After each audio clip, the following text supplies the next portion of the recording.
designing and wanting to design came from just trying to figure out where this hip hop thing was going and and pair that up with my talents in design, right? Or just art in general. So as breakdancing sort of fell by the wayside, we had one challenges. Our biggest thing was to compete with the best, and that's was in the Swatch watch competition. That's 1984, 85. My friend and peer at the time, his name's Deuce Martinez. He's the DJ now, but he won the previous year. And in that, if you study that era, New York's Dynamic Breakers, there was New York City Breakers, and then there was Rocksteady Crew. Those were like the three main sources for being in movies. Hey, if you want to be in a movie, if you want breakdancers, you pick from those sets of groups. So as the breakdancing waned, we did our thing. We won as much as we can win. You start thinking about, much like an athlete, after he has his best years, what am I going to do after this whole thing evolves, right? You're going into late 80s, early 90s now, and hip hop's changing. I had never seen this part of it. I couldn't imagine someone like Run DMC not being hot. I couldn't imagine Houdini not being hot. Like first round, the music evolved, but it had never been done before. So Sugar Hill had an explosion. Grandmaster Flash 45 had an explosion of presence, but it was done so smoothly where their music was played less and less, more of Run DMC. And Run DMC brought it to a super commercial level with MTV and everything. So you have this, and you're watching the evolution of the first wave of commercial hip hop. And it's happening with all the other pillars. So you have your first wave of breakdancers. You have what are they going to do? Your first wave of graffiti artists, what are they going to do? So it's like all these pillars that were created, those guys were now OGs, super OGs, like super OGs, right? So then that happened in my era where I was like, hey, this breakdancing thing can't be done forever. This is what I loved. It was closest to a sport and exercise. I played a lot of basketball. So I decided to go back to look at the arts part of it, the graffiti part and the art part of it. As part of the peripheral of being in the culture, if someone needed a jacket done, I used to do that on the side. So I started taking that seriously. You start to change. I'm graduating. I'm going into the last year in high school, right? And what am I going to do for a living? I'm not going to be an actor. It's kind of risky. I need to make money every day, and breakdance is not going to do it every day. So you start looking.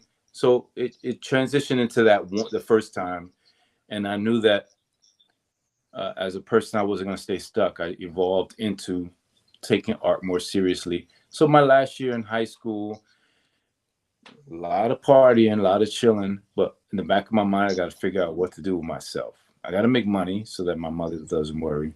And that's around the time I started saying, hey, I love clothes, and why don't I go to art school? I wasn't good at math, so I wasn't, and was very delayed in signing up for colleges. I was just, you got to imagine, it's 1984, 85. It is so much, Fresh Fest is happening. It is so much in hip hop, original hip hop happening that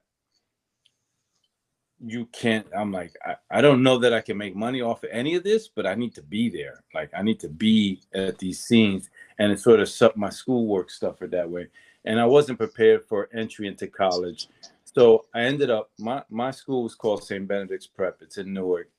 Pretty well-known school. Now it produces, super athletes, J.R. Smith, you have Tristan Thompson. We produce basketball players and soccer players.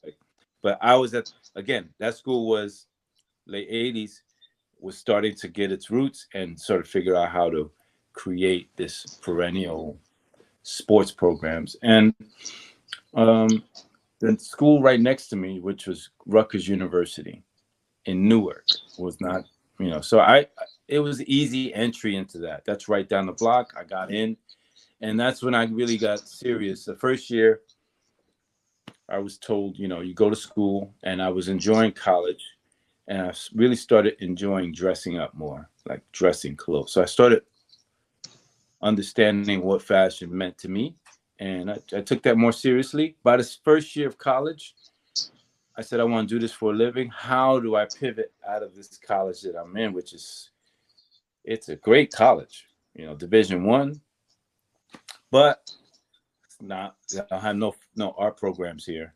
So if you can imagine, St. Benedict's here, you got Artai right next to it. That's where like Michael B. Jordan's went, like literally a block away. Oh, so it's an art school, arts high school that I did not go to, right? I should have went there, but I didn't. But all creatives were there. It's all creatives. And I was like, I should have went there, but it's not as good a diploma as St. Benedict's. And then Rutgers was right next door. So I found out about a program next door that taught me how to draw fashion illustration. And I thought that would be the best way to get into FIT, which is the school I wanted to go to. I identified FIT as the cheapest, most famous fashion school to get into. And the commute wasn't that much or that hard. And I figured, let me get into fashion this way, through illustration, not design, because design was, to get into there is more stringent. You know what I mean? It's much more hard to get in.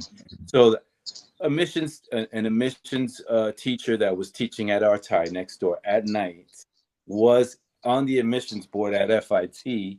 All this stuff was found out pre-internet. So I found out, I'm a hustler, found out that the teacher that was teaching there at night would help me get into the school I want to at FIT.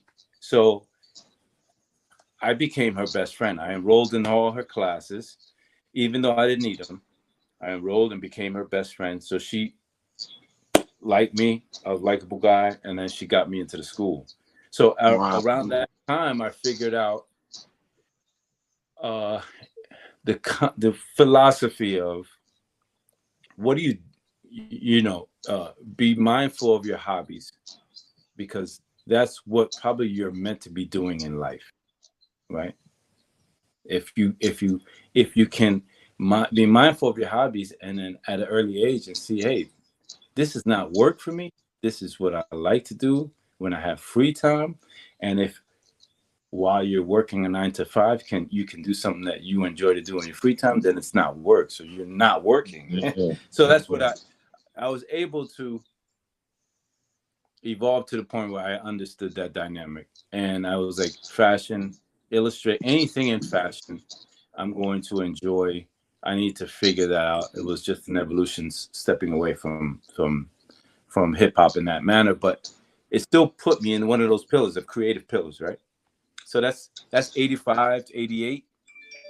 Now we're entering KRS-One era, Big Daddy Kane era. So I've seen now, wow, I've seen like Cold Crush, Furious, all that era, the Cold Crush era. You got Grandmaster Flash, and then you got Run DMC, Houdini.